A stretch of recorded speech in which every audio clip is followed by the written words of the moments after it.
ये सब बताइए कहाँ पैसे बनाए फिर? आज तो मतलब बाजार में ये चुनना है कि क्या नहीं लेना है।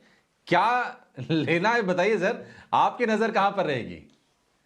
तो अभिषेक, पहले आपको अपडेट दे दूं, फ्राइडे को आपको बजाज फाइनेंस दिया था, वो मेरे हिसाब से अपना टारगेट के पास हो गया था। 6800 के करीब गया था, वो और जाएगा। 6900 का फर्स्ट टारगेट है, 7000 जा सकता है। एसबीआई लाइफ और विप्रो, मैं अभी भी इन पे बहुत पॉजिटिव हूँ। Wipro will be the best performing IT stock this year.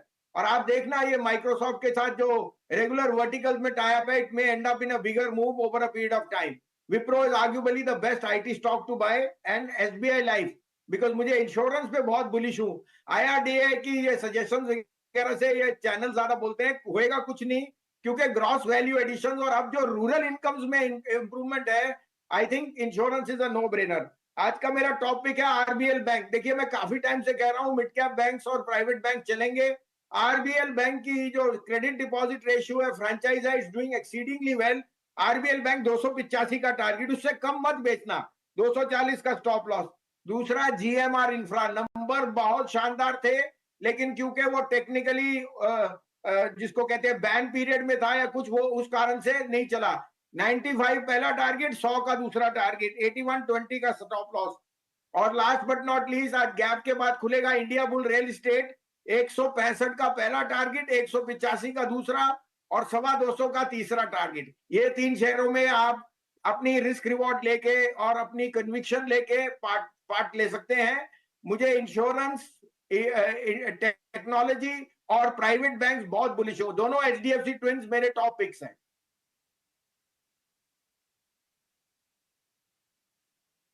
देखा जाए इस मूव को भसीन जी, क्या आपको लगता है कि आज और कल दोनों दिन अच्छे रह सकते हैं बाजार के लिए, या फिर आज जिस तरीके की ओपनिंग होगी उसके बाद थोड़ी प्रॉफिट बुकिंग भी आ सकती है? गुड मॉर्निंग सृष्टि, आपको, डीपी और अभिषेक, और बल्ले बल्ले, कल आपके साथ बल्ले बल्ले करेंगे स्टूडियो में। जो बिल्कुल। चटने वाले रह गए, उसमें मैं क्या कर सकता हूं। अगर आपको शंका थी और नहीं है इंडिया पे विश्वास, तो बाहर बैठे रहो। और जो बाहर बैठेगा वो बाहर से डंका बजाएगा कि आज नहीं। प्रॉफिट बुकिंग तो रोज आएगी सृष्टि जी, लेने की चेष्टा करनी होती है। इस महीने मई में आपको पहले 22,800 पे बिकवाया, 21,800 पे खरीदवाया, 23,200 पे फिर बिकवाया, और फिर थर्सडे को, फ्राइडे को कह दिया कि 23,400 के दर्शन हो जाएंगे। तो शायद भगवान की हमारे यहाँ से वाणी अच्छी निकलती है। और इसका proof of the pudding is not के आप आज टाइमिंग करके 800 पॉइंट गेन करो, आप इन्वेस्टेड हो।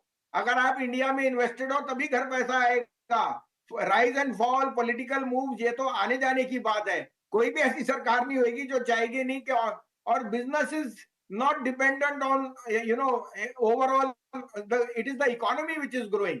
आज आपके पास बरसात अच्छी आ गई, जीडीपी नंबर अच्छे आ गए, टैक्स कलेक्शन अच्छी हो गई, डेमोग्राफिक प्रीमियम हो गया, यूएस मार्केट रिबाउंड कर गई, वहां इन्फ्लेशन कम है। तो मेरे हिसाब से मंदी की कोई कारण नहीं है। हाँ, सेक्टर वाइज, स्टॉक वाइज वहां जाके पैसा डालिए जो थोड़ा निग्लेक्टेड सेक्टर्स हैं, वो हम आपको सजेस्ट करेंगे। लेकिन इन्वेस्टेड रहिए। हो सकता है आपसे बीएल ना खरीदा जाए 315 या 20 पे, या बीएचईएल, लेकिन और ऑल्टरनेटिव्स भी हैं जहां आप पार्टिसिपेट कर सकते हैं। तो मुझे लगता है जो सबके कंसेंसस फेवरेट्स है पीएसयूज, वहां थोड़ा सा ध्यान रखिए, डोंट चेस द मोमेंटम।